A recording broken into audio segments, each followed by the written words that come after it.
Oeste com Elas conversa agora com a deputada federal Bia Kicis, do PL do Distrito Federal. Tudo bem, Bia? Legal que conseguimos, afinal de contas, afinar essa nossa conversa, hein? Bem-vinda, prazer.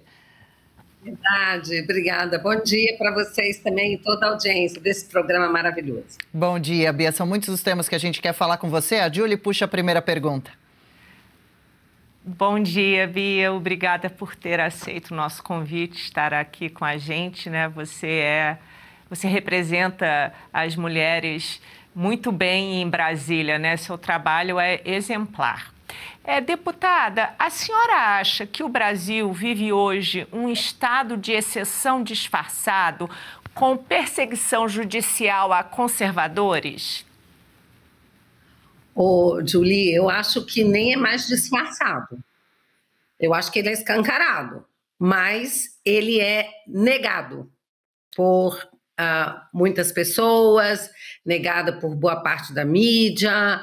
É como se a gente estivesse vivendo realmente um mundo fantasioso, porque eu acho que está muito claro que hoje os adversários políticos são tratados como inimigos a serem perseguidos, caçados, calados, retirados da cena política.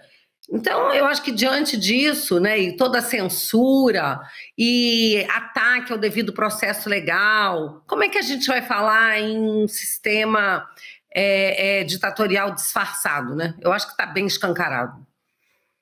Paula?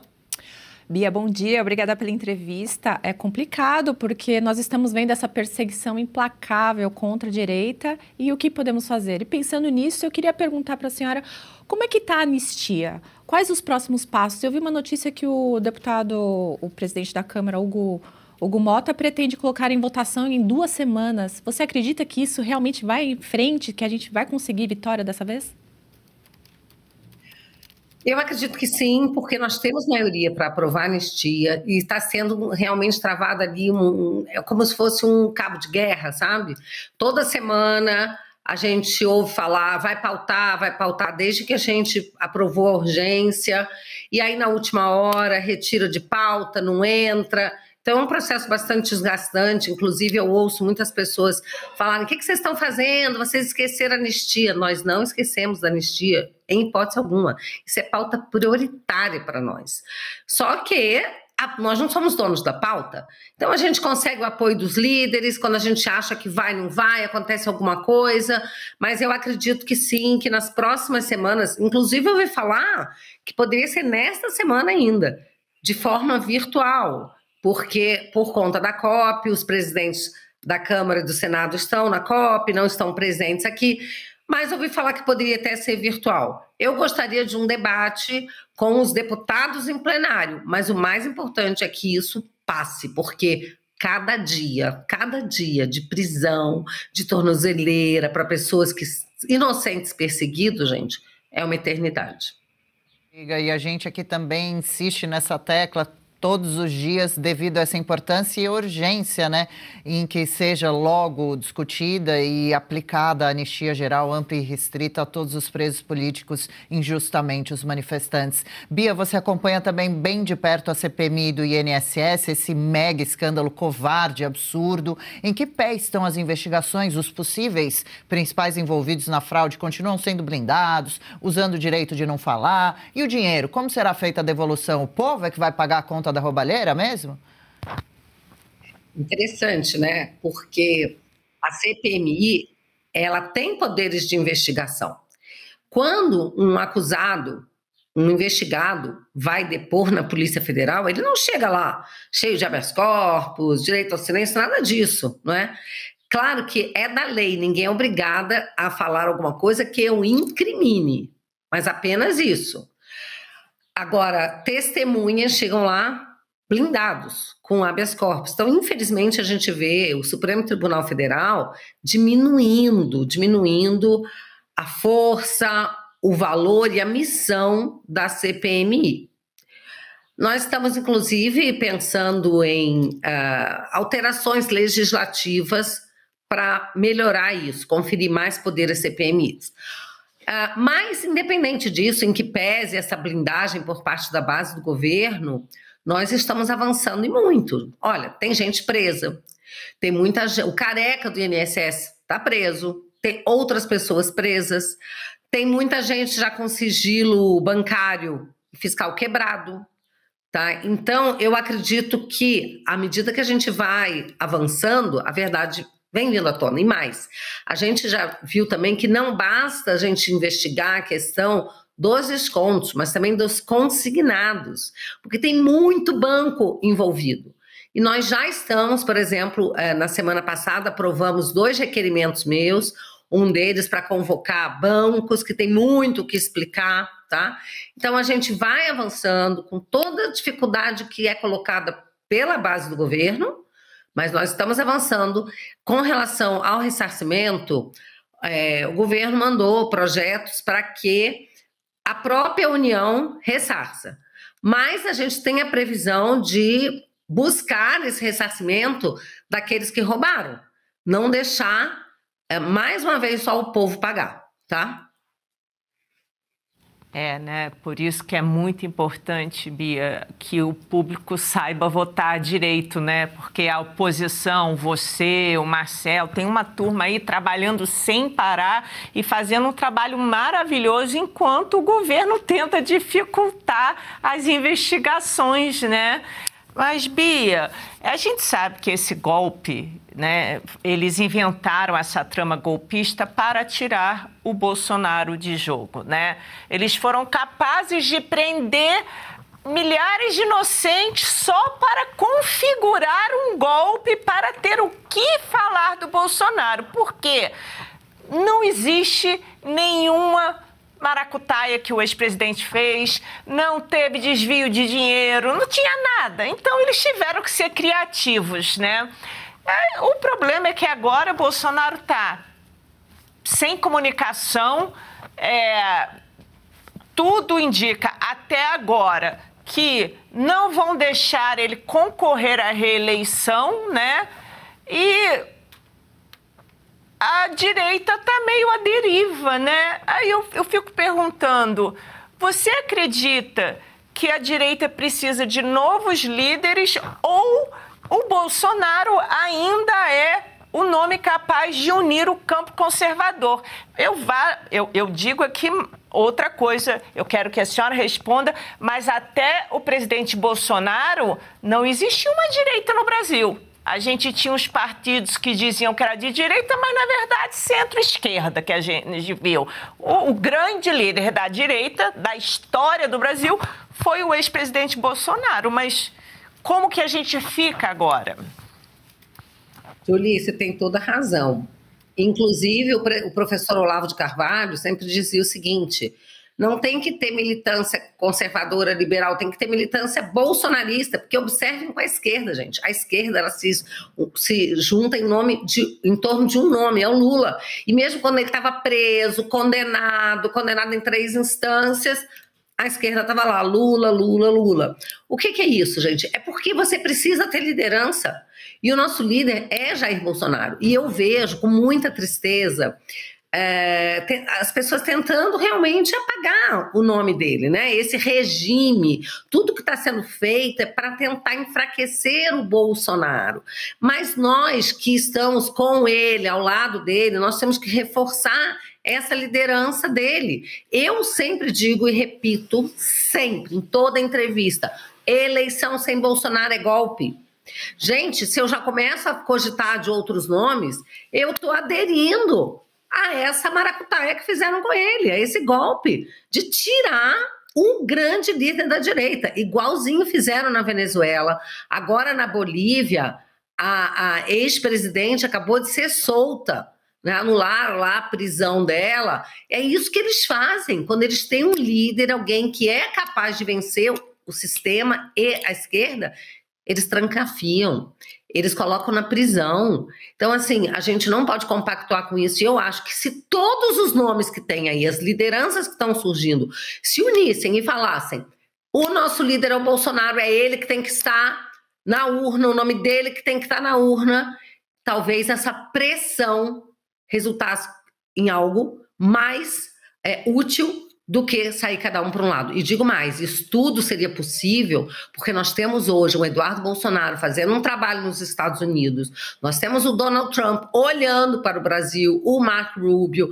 ou seja, nós não estamos sós, nós temos aquelas pessoas que estão dispostas a lutar conosco pela democracia no Brasil. Agora, a gente ficar brincando de democracia enquanto o maior líder, que não cometeu nenhum crime, está condenado a 27 anos de prisão e afastado do pleito. Gente, fala sério. A gente está dizendo o seguinte, o TSE, ele pode afastar quem ele quiser. Qualquer um que ele não goste, ele vai e afasta. Porque se ele faz isso com o Bolsonaro, por que ele não vai fazer comigo, com você, com quem ameaçar o sistema? E aí nós teremos só aquela direita permitida. Outro dia teve uma deputada do PSOL que disse assim, bom era quando a gente disputava com o PSDB e via aqueles embates incríveis, se era para ter privatização ou não. Falei, tá aí, ó, você acabou de se entregar. Vocês querem escolher o adversário de vocês. É aquele, né, que representa bem o teatro das tesouras, que é esquerdista se passando por direita.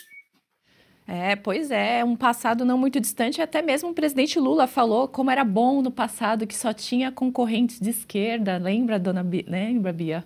E agora o desejo é voltar a ser o que era, né? A direita permitida, como você falou. Mas estamos aí com o presidente Bolsonaro calado e a direita um pouco perdida, porque como não tem o principal líder podendo falar o que deve ser feito, fica complicado, né? Mas eu queria ir para um outro escândalo, né? Um escândalo que não estamos ouvindo falar tanto quanto deveríamos. As denúncias de Carvajal, El Polo, o ex-militar venezuelano aliado de Chávez e Maduro, que afirma que dinheiro do narcotráfico venezuelano bancou as campanhas da esquerda para Lula aqui no Brasil. Você e outros parlamentares pediram cancelamento do PT, de acordo com uma lei que impede que partidos recebam dinheiro do exterior. Você acha que isso pode ir adiante? A gente precisa fazer. Não significa que a gente vá sempre ganhar. Eu mesma, em 2015, se não me engano, eu entrei com uma representação no TSE pedindo o fim do PT, porque lá naquela época já havia indícios fortes de que eles recebiam dinheiro por intermédio do Foro de São Paulo. Na época foi simplesmente arquivada, até porque o subprocurador eleitoral tinha sido do MR8, Grupo Revolucionário Armado, era totalmente ligado à esquerda e depois virou até ministro da Justiça da Dilma. Agora, a gente tem muito mais elementos, né? Você tem uma delação do Carvajal El Polo, que era diretor de inteligência do Hugo Chávez. E ele está entregando todo o esquema. A esquerda na América Latina, e aí ele destaca o PT e destaca o Lula, receberam dinheiro da Venezuela, que é dinheiro do narcotráfico, para as suas candidaturas, né? Durante as suas campanhas eleitorais. Isso é um vexame, isso é ilegal, é imoral, é inconstitucional.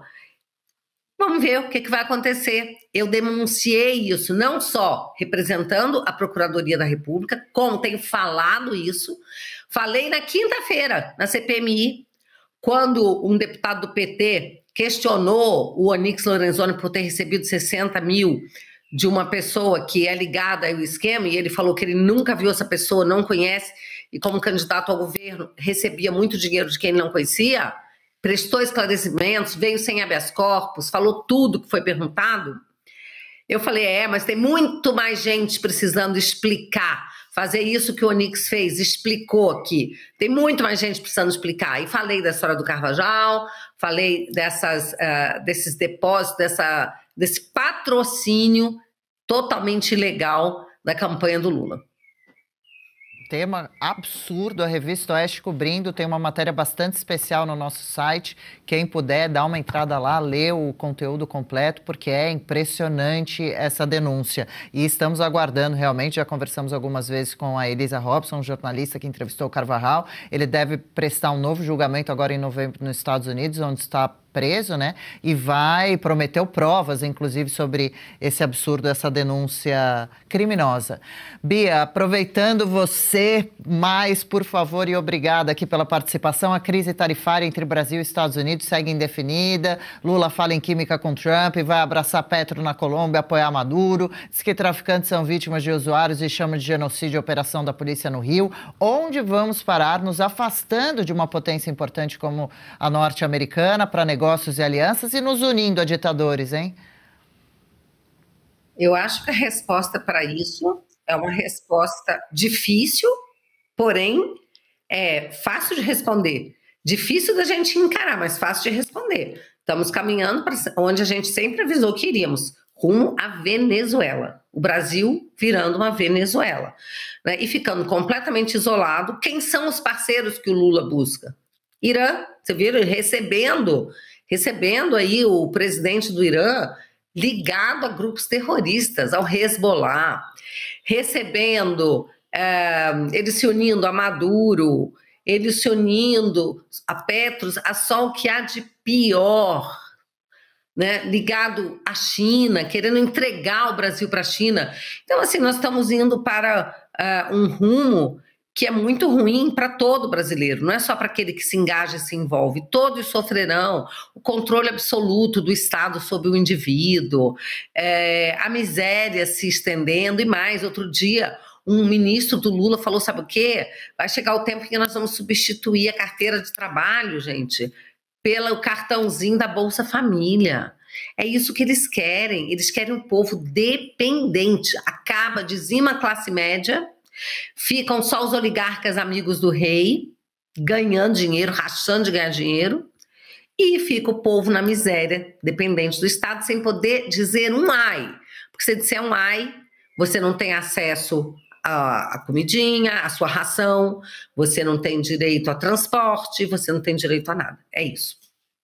É bem isso mesmo, né? Esse governo odeia a classe média, que na verdade é quem põe o país para frente e dá dinheiro para os amigos, porque também é só a turma de cima, são só os amigos, e mantém um povo miserável, porque você imagina, 20 anos de PT e o brasileiro não consegue comprar o próprio gás.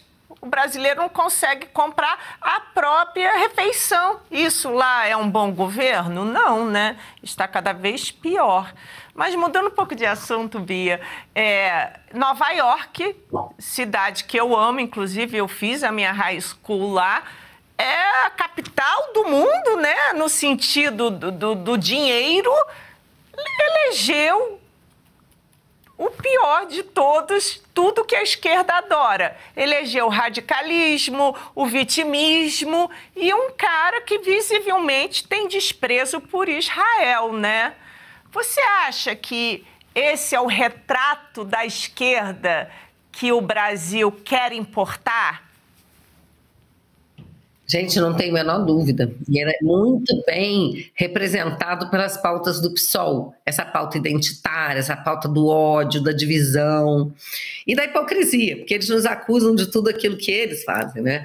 Então, assim, eu vi um vídeo esses dias, ele prometeu, durante a campanha ele pediu para o povo parar de mandar dinheiro para ele, não precisa mandar dinheiro, e prometeu tudo de graça, transporte gratuito, tudo gratuito. E agora, no primeiro dia dele pós-eleito, o que ele pediu? Para as pessoas mandarem dinheiro para ele. Olha, vocês agora podem me mandar dinheiro de novo, tá? Porque eu vou precisar. Então, assim, é um cara altamente hipócrita. A única coisa que ele está falando é em combater Israel. É a única política que ele está falando. Não está falando mais de tarifa gratuita, só em combater Israel. Não vai poder ter fundo, né, de investimento que tenha Israel, que tenha investidores pró-Israel.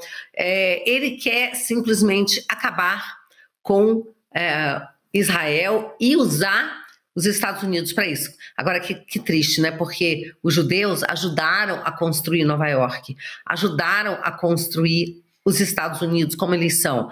O Trump está de olho nele, né? O Trump já viu e já andam até falando em deportá-lo, porque ele não nasceu nos Estados Unidos, tá? Ele é muçulmano, ele vai atacar os cristãos, com certeza. Então, assim, o Trump já está falando, dependendo do que ele estiver fazendo, é uma verdadeira ameaça. Gente, hoje a guerra né? Hoje não se vence mais, não é destruir o Ocidente com bomba, não. Vão destruir o Ocidente do jeito que estão fazendo por dentro, né? Deixando todos os... todos esses imigrantes, na verdade, não são famílias de imigrantes, mulheres, crianças, não. São só homens em idade militar, ainda por cima, pessoas prontas para lutar, pegar em armas e lutar.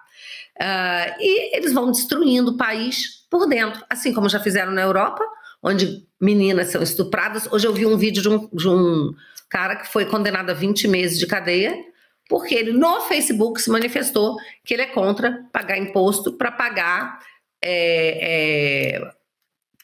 a vida de imigrantes que estupram as meninas do país dele, né? E ele foi condenado a 20 meses de cadeia porque fez isso, porque fez essa postagem. Pois é, Bia, parece que os nova-iorquinos vão descobrir da pior maneira como o populismo faz mal para as pessoas, né, para a população. E falando em populismo e sobre governo, semana passada o STF divulgou o acórdão sobre derrubar parte do artigo 19 do Marco Civil da Internet. E lá no acordo ele abre a possibilidade que está valendo até que o Congresso legisle sobre a questão. O que o Congresso, principalmente a oposição, como está se movimentando para reverter a situação, essa situação de censura que impôs a nós? Nós temos vários projetos para a gente regulamentar algo que não precisaria ser regulamentado, na verdade, porque o Marco Civil da Internet já trazia a solução, tá? Que você precisa de ordem judicial para derrubar conteúdos, mas o Marco Civil da Internet já ressalvava conteúdo sexual, então você posta cenas íntimas de uma pessoa sem o consentimento, você já podia derrubar isso direto. Conteúdos criminosos, como pedofilia, tudo isso já poderia ser derrubado. Então, assim, o Marco Civil era uma lei muito boa, reconhecida internacionalmente. Mas como eles querem o tempo inteiro, na verdade, regular, censurar, escolher conteúdo que vai poder ser postado, eles julgam inconstitucional um artigo que não tinha nada de inconstitucional, que está aí há 10 anos, muito bem aceito, funcionando bem, né? O que não está funcionando bem? Porque eles não respeitam o Marco Civil da Internet. Não tem devido processo legal para você derrubar um conteúdo. Vai lá o Alexandre de Moraes e manda derrubar e pronto. Vai lá o TSE e manda censurar e pronto. Mas o que a gente vai precisar fazer é fazer uma norma, alguma coisa que exclua possibilidade de você avaliar, deles avaliarem, restringirem conteúdo conservador, né? Eles têm que ver o seguinte: tem crime sendo cometido aqui? Aí você pode derrubar. Agora, se é questão de opinião, por mais que eles queiram achar que a nossa opinião é criminosa, não existe crime de opinião no Brasil, né? E ainda bem, porque esse povo não precisa, nem sem lei eles respeitam. Imagina se tivesse uma lei criminalizando a opinião. Mas esse super perigo, e agora, né, às vésperas de uma nova eleição, uma das mais importantes do Brasil nesse momento tão delicado.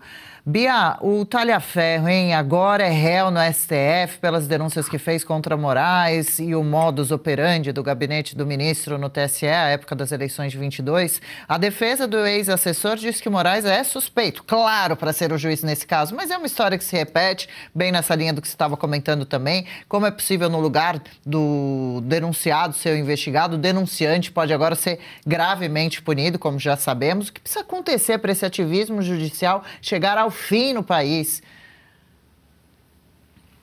Olha, a gente precisa primeiro de um Senado forte para que a partir de 2027 a gente consiga afastar juízes militantes, porque eles não podem fazer isso.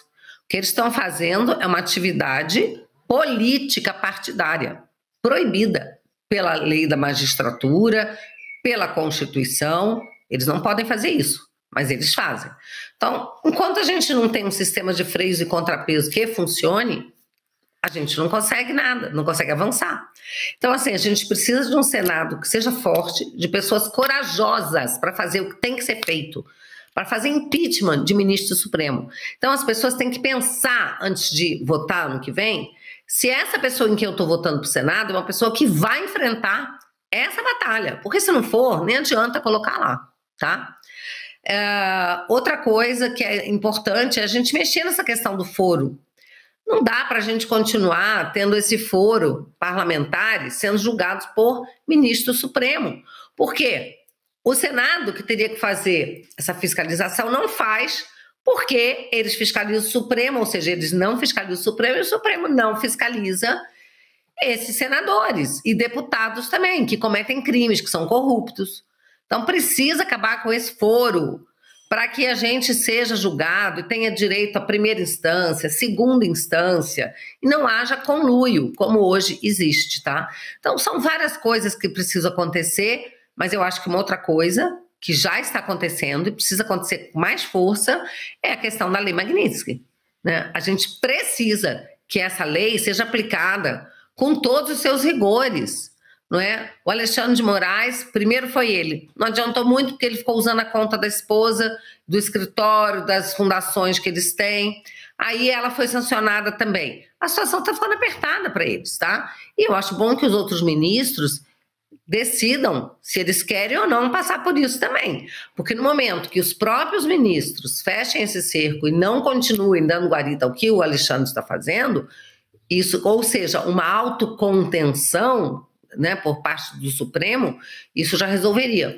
Só que, pelo visto, isso não vai acontecer, porque eles continuam avançando. Agora, temos aí o ministro Fux, que botou o dedo na ferida, mostrou tudo de errado que está acontecendo e mudou de turma. Foi para a segunda turma. Então, vamos ver como é que isso vai se organizar, porque uma coisa é certa. Está havendo um reequilíbrio das forças dentro do Supremo Tribunal Federal. O Supremo não está à vontade como ele estava há um ano. Não está à vontade, tá? Tem ministro chorando, teve ministro que se aposentou mais cedo, tem outros pensando em se aposentar. A situação também não está fácil para eles, não. Então, tem que continuar apertando. E eu tomara que piore caso eles não comecem, né, a exercer o papel que eles deveriam estar exercendo, né? Porque o que eles agora fazem é simplesmente ficar atrás da oposição, inventar golpes, enfim, essa pataquada toda, né? Mas em Brasília nós temos também uma presença que está em tudo quanto é lugar, que é a senhorita Janja, né? E é a coisa mais estranha, porque ela age, e com aval do marido, como se ela tivesse sido eleita alguma coisa. A gente vê ela em eventos oficiais fazendo papéis que não seriam de uma primeira-dama, né? Como agora na COP30, o lugar onde ela ficou sentada. Você acha que essa tentativa... Não é tentativa, não. Esse negócio de botar a primeira-dama em tudo quanto é lugar, em tudo quanto é reunião importante, é o PT preparando ela por um terreno político próprio? Não dá para descartar essa possibilidade, tendo em vista que eles são completamente sem noção, tendo em vista que eles não estão nem aí para a opinião pública, tendo em vista que eles não só são completamente sem ética, como não se preocupam em parecer éticos. Eles já rasgaram a fantasia há muito tempo. Então, antes eles ainda tentavam disfarçar, tal, parecer, não tentam mais. Então, assim, o que a Janja faz é um assinte, ela gasta uma fortuna do povo brasileiro. Eu entrei com ação, representação contra ela na PGR. Sabe o que os procuradores responderam? Que eles não podiam investigar os gastos dela porque ela não tem cargo público. Falei, mas a minha denúncia é exatamente essa, ela não tem cargo público, está usurpando os cargos públicos. Vocês devem se lembrar que lá atrás, na tragédia do Rio Grande do Sul, ela foi para lá, no lugar do Alckmin. O Lula estava fora do Brasil, ela que foi lá. Então, eu falei assim, ela está usurpando a atribuição de quem foi eleito, está gastando uma fortuna, a resposta é bizarra, cara. Não, mas a gente não pode investigar porque ela não tem cargo público. Sabe, né? É coisa de quem não quer fazer o seu trabalho a sério, né? Mas a gente tem que continuar denunciando. Isso é um vexame, ainda por cima chega lá, inventa, aprendeu bem com o marido dela, inventou um monte de números, um monte de dados, tudo falso. E tá lá gastando, parece que eu li que eles gastam 5 milhões por dia nas viagens. Isso é uma loucura. Um deboche com o povo brasileiro. Agora esse povo precisa acordar também, né? Aquelas pessoas que ainda ainda batem no... porque eu votei no Lula. Porque tem gente que é comparsa, né? Agora, aqueles que fazem isso por desconhecimento, por ignorância, vocês precisam começar a abrir os olhos, sabe? Que não é possível, gente. Porque tudo bem que a maior parte da mídia esconde a verdade, mas tem muita mídia independente como essa aqui que mostra a verdade. Então, vocês precisam começar também, né, a se interessar e ver que estamos todos sendo roubados, inclusive quem vira as costas para a política e não quer saber. Pois é, daqui a pouquinho a gente vai mostrar aqui em Oeste com Elas a organização da Janja de um coquetel que não foi ninguém, outras participações dela ao lado de Lula lá na COP30, até mesmo a Marina Silva atrás de Lula. Quer dizer, é um abuso, ninguém entende. Diga, Bia, não foi eleita por ninguém. O presidente da Câmara e o presidente do Senado na fileira de trás. Incompreensível, inacreditável. E essas pessoas também não têm brios, não? Não se posicionam, não interferem, não falam nada e a coisa vai ficando assim solta de uma forma totalmente irresponsável e descabida. Bia Kicis, olha, nosso apoio aqui para você pelos trabalhos da oposição no Congresso. A gente tem muitas mensagens aqui carinhosas para você no chat hoje também. Excelente semana, bom trabalho, estaremos acompanhando, viu? Obrigada pela entrevista, um beijo. Um beijo para vocês, meninas. Fiquem com Deus e continuem com esse trabalho lindo que vocês fazem. Beijo. Obrigada pelo apoio também. Beijão, viu? Boa semana. Legal. Gostou desse corte? Estamos ao vivo de segunda a sexta-feira, das 10 ao meio-dia, no YouTube da Revista Oeste. Eu, Marina Helena, Adriana Reide e Paula Camacho analisamos as principais notícias do dia. E siga as nossas redes sociais, @oestecom.elas.